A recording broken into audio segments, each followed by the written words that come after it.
What's going on, guys? So I'm trying to do more videos. I said I wasn't gonna buy stuff to make content, but kind of hard to do as a collector. Anyways, I'm not opening any of this stuff up, but I am picking it up as a long-term hold, possibly just to sell down the road. Also, because I thought these ETBs were amazing. I do not like, after having such a bad experience with my pull rates and the luck I was having with these newer modern sets, I pretty much, after that experience, was like, all right, I'm gonna just stick to the vintage stuff because I know that market does well for me. It's easy to sell, but I've got to give it to Pokemon Go. This ETB is beautiful. This is a really nice looking ETB. Artwork matters, right? So a lot of the empty boxes that I collect and fill up with cards, I'm buying it for the artwork, right? This artwork of Mewtwo is fantastic. It's so good, I don't even really want to open the box. Like, the cards themselves, I've seen all the artworks. There is a Charizard, the Radiant Charizard. That is a really cool card. I would love to have that. The Mewtwo artworks are amazing. And I could have something good out of 3 ETBs that I have here. And I plan to get more because I really have a good feeling about the Pokemon Go ETBs. The GameStop down the road from my house had all the Pokemon Go stuff, and I'm going to go over those products right now. So I spent $270, I believe. Now, it is a lot of money. Granted, the resale of one of these boxes could be $100 in a couple of months, just depending on how many print runs they do.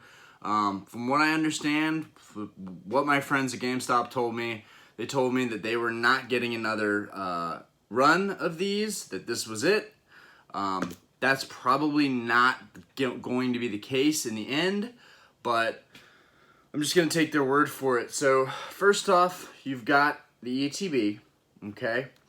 It has 10 booster packs and a promo card, which is that Mewtwo. You can see that promo card right there. It's your Mewtwo. So that's the ETB. We're going to set that down. Keep moving. I did get poached into buying all this other stuff because I just felt like I want to get the bundle. I want to get everything that came out when this came out.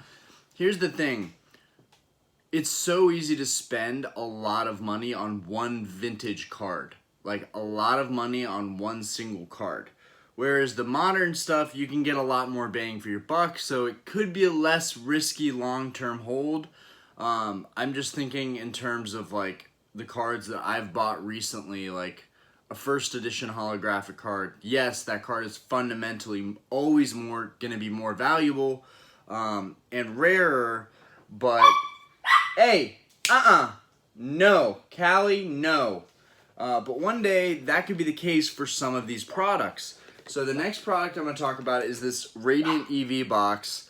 Now, this Radiant EV is actually a really nice card. I really liked this card specifically, so I kind of felt like I had to get the box.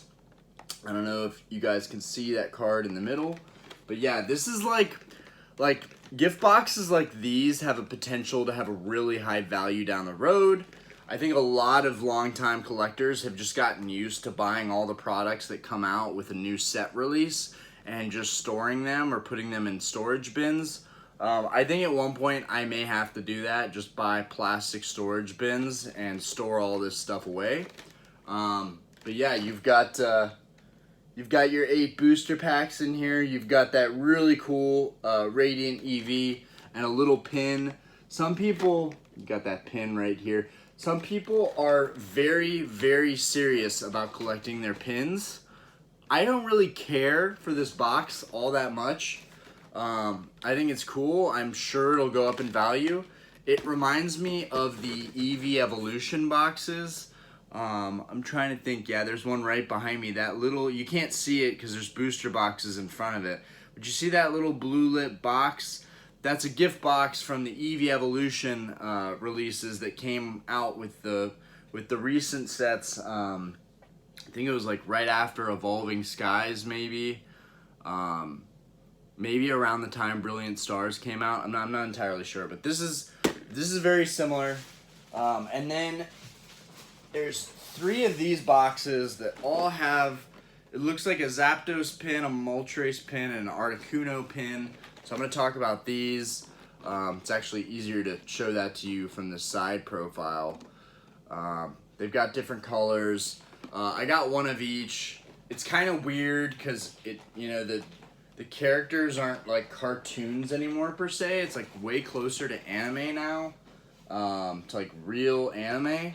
But I'm just gonna show this to you guys. There's a Special Collection Team Instinct.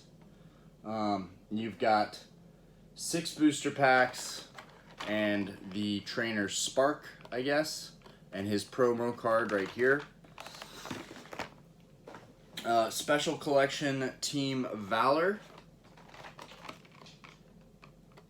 You've got this promo card Candela.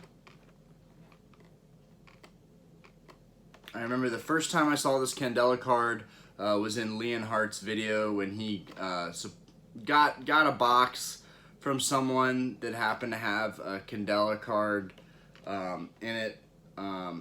And the Candela card was like really badly damaged, so there was a lot of controversy around how that card got there, especially before the release date, which no one should have anything before the release date. Right off the bat, just looking at these packs, the pack art looks pretty dang good. I'm not crazy about it, but it looks pretty dang good. You've got your Moltres pin up here. These pins are really cool. I think there's collectible value here with the pins. These remind me so much of the Eevee Evolution boxes that came out before this. This has Trainer Blanche and an Articuno pin.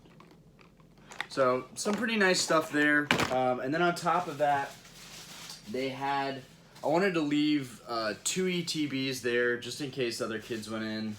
I feel bad being that guy, that grown adult buying all the Pokemon products. And there is a shop right down the road from me that actually just got these in. So I'll be checking them out. I don't know if they're going to be open today, but I'm going to check them out. We've got some more ETBs here.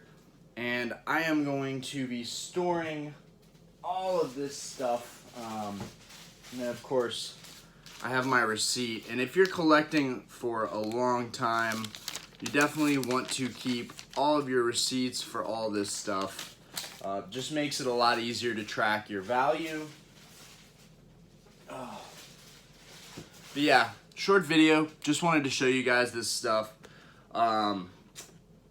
The only card that I really want out of here, the only cards that I really want out of here is the Blastoise, Venusaur, and Charizard. That's it. It's boring. That's it. That's all that I really want.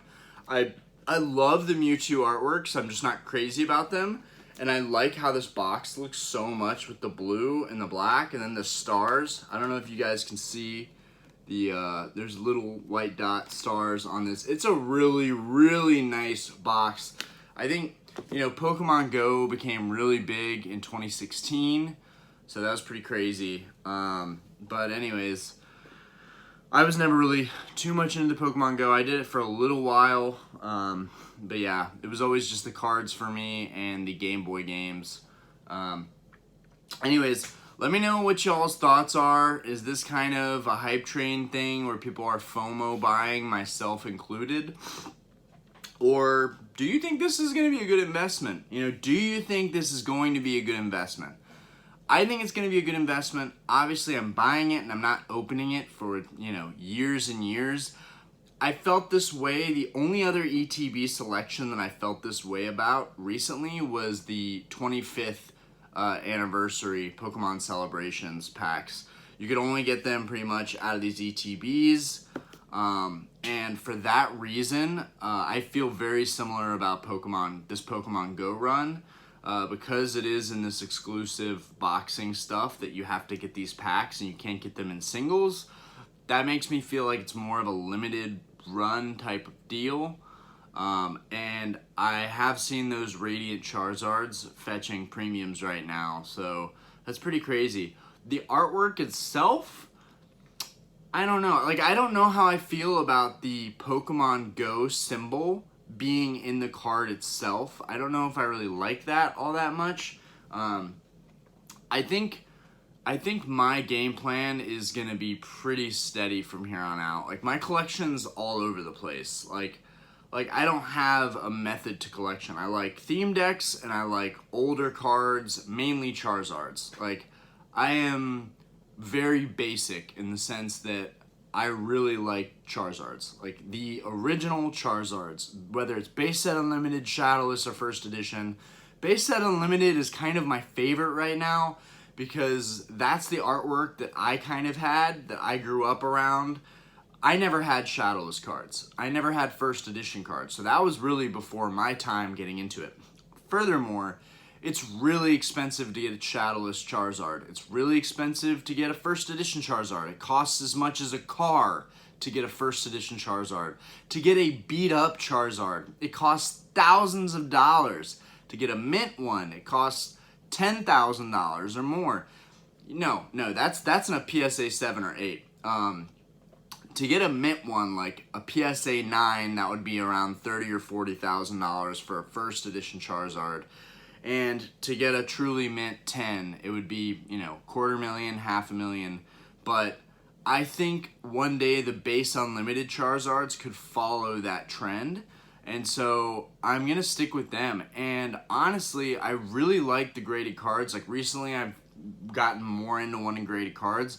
But the value just, I don't know if it's there for me. The thing with graded cards is if you buy a really high grade, you know what you're getting. You're buying that grade, you can expect the quality of that grade to coordinate, like to be cemented in its value. Like, if it's a PSA 8 Charizard, you can feel pretty good about that card being near mint. A base unlimited PSA 8 Charizard goes for $400 to $500, right? I just bought one about a week ago that was $240, and it looks like it could easily be a PSA 8 or a PSA 9. I took a leap of faith, but that's the thing. You can get almost twice as many cards if you go with the raw ungraded cards and you just have a good eye and the seller has good feedback. So I'm really conflicted right now. One part of me wants to start a graded Charizard collection. The other part of me wants to keep it ungraded and raw, and down the road grade these cards myself. I think there's going to be the value proposition. I think there's going to be a lot more value in the ungraded sector. And the cards are just so much cheaper overall. And people, I think, are more hesitant to bid on them because they're not 100% sure about the quality, the conditions of these cards. Whereas if they're graded, you're trusting the authentication process of that grading company, and you're trusting the grading company. Problem is, these days there are cards even slipping past the grading company. That's not to say that there's a lot of fake base unlimited Charizards out there. That's more common with Shadowless and First Edition. But I just feel like there's really good value in the ungraded Charizards. Anyways, really went off topic there.